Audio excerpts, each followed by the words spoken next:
Welcome বন্ধুরা, Rumpa's healthy food চ্যানেলে সব দিনের মতো আজও সবাইকে স্বাগত।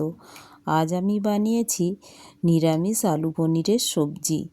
আর তার জন্য আমি প্রথমেই একটি মশলা বানিয়ে নিয়েছি পোস্ত, নিয়ে সাদা তিল, কাজু, আদা, কয়েকটা চেরা কাঁচা লঙ্কা, কিশমিশ, পানমৌরি, চারমগজ। এগুলো আমি সব একটি পাত্রে নিয়ে জল দিয়ে ভিজিয়ে দেব আর 10-15 মিনিটের মতো ভিজিয়ে রেখে দেব। তারপর এটা ফাইন পেস্ট করে নেব।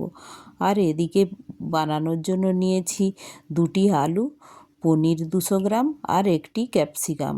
প্রথমে কড়াই বসিয়ে দিলাম আর দিয়ে দেব রিফাইন অয়েল। রিফাইন অয়েলেই বানাচ্ছি আমি সবজিটা। তো একটু দিয়ে এর মধ্যে প্রথমেই আলু আর ক্যাপসিকাম একসাথে একটু লবণ হলুদ দিয়ে আমি লাল লাল করে ভেজে তুলে নেব। হালকা ব্রাউন করে আমি ভেজে এটা তুলে রেখে দেব। আর এটা যেহেতু নিরামিষ সবজি, তো এটা হালকা ব্রাউন করে ভেজে নিলে দেখতেও ভালো লাগে আর টেস্টটাও খুব ভালো আসে।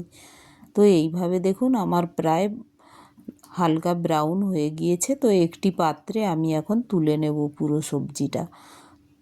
আর ওই কড়াইয়ের মধ্যেই পনিরটাও হালকা করে ব্রাউন করে আমি ভেজে নিচ্ছি। দেখুন ব্রাউন করে ভাজা হয়ে গিয়েছে। তো এটাও আমি এক সাইডে তুলে নিচ্ছি।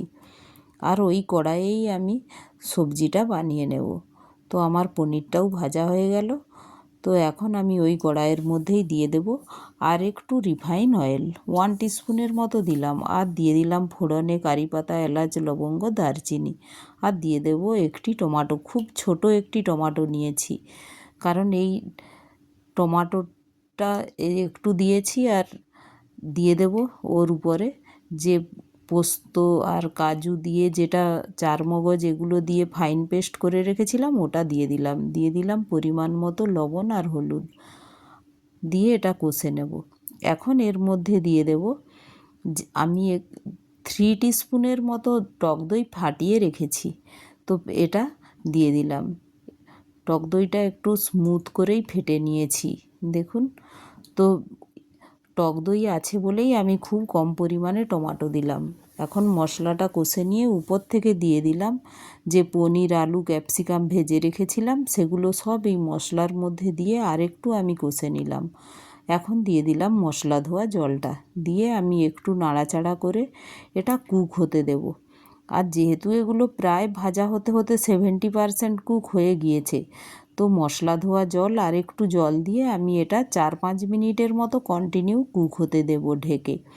তো দেখুন 4-5 মিনিট হয়ে গিয়েছে। তো রান্নাটাও প্রায় হয়ে এসেছে। ক্যাপসিকামের জন্য উপরে কালারটা দেখুন, ক্যাপসিকামগুলো গ্রিন গ্রিন।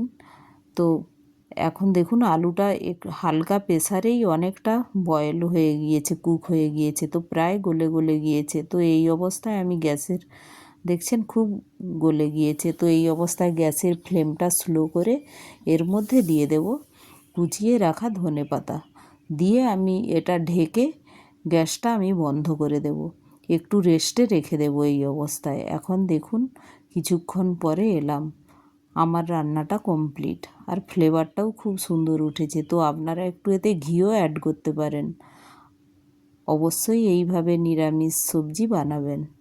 Thank you.